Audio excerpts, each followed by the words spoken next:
कहानी दुष्ट की मित्रता का फल। अच्छी तरह परखने के पश्चात ही मित्र बनाना चाहिए। गंगा के तट पर गिद्धौर नामक एक पर्वत है। प्राचीन काल में गिद्धौर पर्वत के ऊपर एक विशाल पाकड़ का वृक्ष था। वृक्ष पर तरह तरह के पक्षी अपने शावकों के साथ निवास करते थे। दिन रात वृक्ष की डालियां शावकों के कलरव से गूंजा करती थी। ऐसा ज्ञात होता था मानो पाकड़ का वो वृक्ष कोई छोटा नगर हो। पाकड़ के उस वृक्ष में एक कोटर भी था। कोटर में एक गिद्ध रहता था। गिद्ध अत्यधिक वृद्ध हो गया था। उसका नाम जरदगव था। जरदगव अपनी वृद्धता के कारण अधिक अशक्त हो गया था। अपने लिए भोजन की खोज नहीं कर पाता था, अतः कभी कभी उसे भूखा रह जाना पड़ता था। वृक्ष पर निवास करने वाले पक्षियों को जरदगव पर अत्यधिक दया आई। पक्षियों ने उससे कहा, जब हम दाने चारे की खोज में चले जाएं, तब तुम हमारे बच्चों की रखवाली किया करो। हम इसके बदले में तुम्हें भोजन दे दिया करेंगे। जरदगव ने प्रसन्नतापूर्वक पक्षियों की बात मान ली। जरदगव पक्षियों के चले जाने पर उनके बच्चों की रखवाली करने लगा और इसके बदले में पक्षी उसे भोजन देने लगे। इस प्रकार पक्षियों और जरदगव दोनों का काम सुख और शांति के साथ चलने लगा।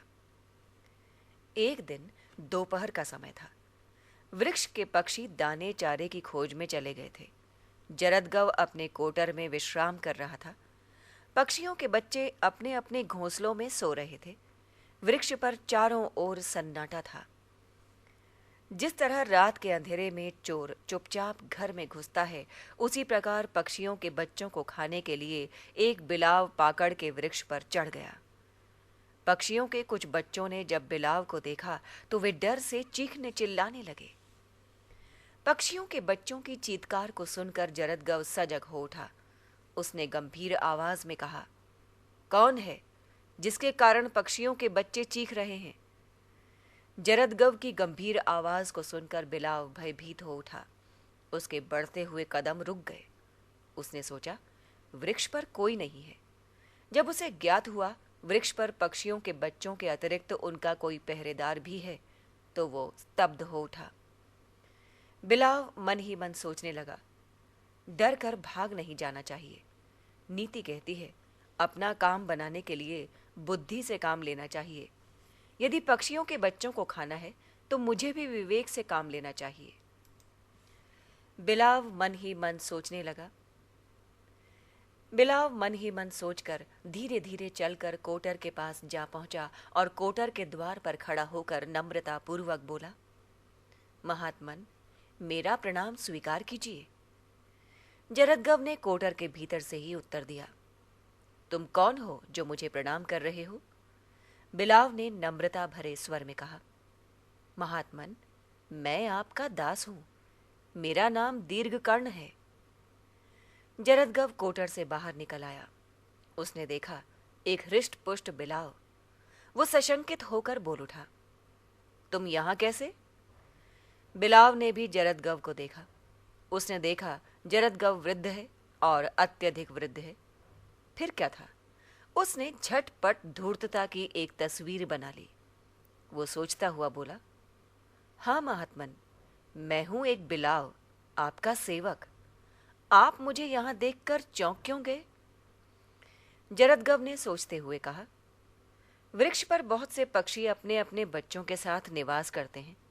तुम्हारी और पक्षियों की शत्रुता है। तुम स्वयं सोच सकते हो कि मैं तुम्हें यहां देखकर क्यों चौंक गया। बिलाव बोला, महात्मन, आपका चौंकना स्वाभाविक ही है, पर सच मानिए, मैंने हिंसा छोड़ दी है। मैं गंगा के तट पर रहता हूं। दिन रात जप तप में लगा रहता हूं। आजकल तो मेरा चंद्रायण व्रत चल रहा है। मैं बहुत दिनों से आपकी प्रशंसा सुनता चला आ रहा हूं। आज जब मुझसे नहीं रहा गया तो आपके दर्शन करने के लिए यहां चला आया। दीर्घकर्ण विचारों में डूब गया। जरदगव बड़े ध्यान से उसकी ओर देखने लगा, रह रह कर देखने लगा। कुछ क्षणों तक मौन रहने के पश्चात दीर्घकर्ण पुनः बोला, महात्मन, आप तो पहुंचे हुए साधु हैं। सच्चे साधु तर्क और वितर्क से रहित होते हैं। वे अपने प्रेमियों के दोषों पर विचार नहीं करते। मैं मानता हूं कि मेरा जन्म नीच जाति में हुआ है, पर आप तो महान हैं, दया के भंडार हैं। मैं आपकी शरण में आया हूं। आपकी सेवा में रहकर जीवन बिताना चाहता हूं। कृपा करके मुझे अपनी सेवा में रहने की आज्ञा प्रदान कीजिए। बिलाव की प्रशंसा ने जरदगव के मन को जकड़ लिया।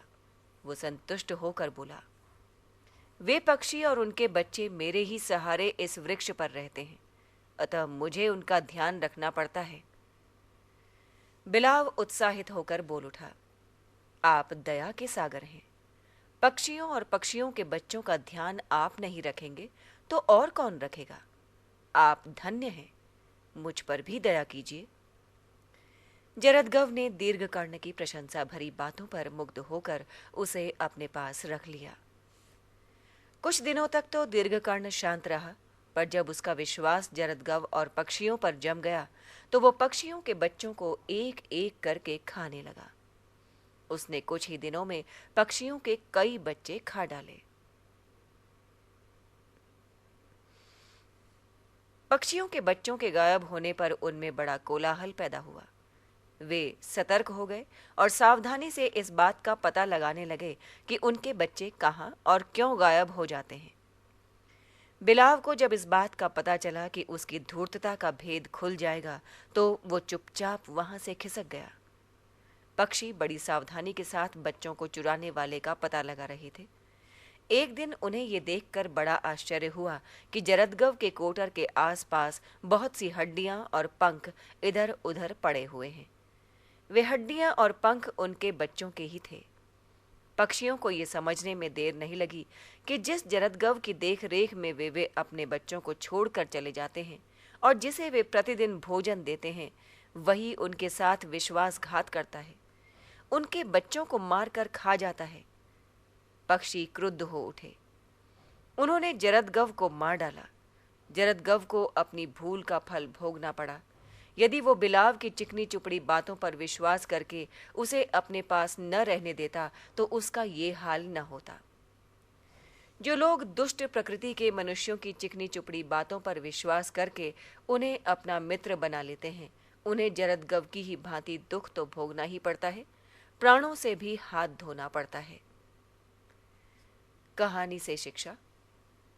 काफी परखने के पश्चात ही किसी को अपना मित्र बनाना चाहिए। किसी की चिकनी चुपड़ी बातों पर विश्वास करके उसे अपना प्रिय नहीं समझ लेना चाहिए। यदि कभी कोई बात सुनाई पड़े तो उस पर विश्वास न करके उसकी छानबीन करनी चाहिए। कार्य की सिद्धि के लिए नीति और विवेक से काम लेना चाहिए। कहानी समाप्त।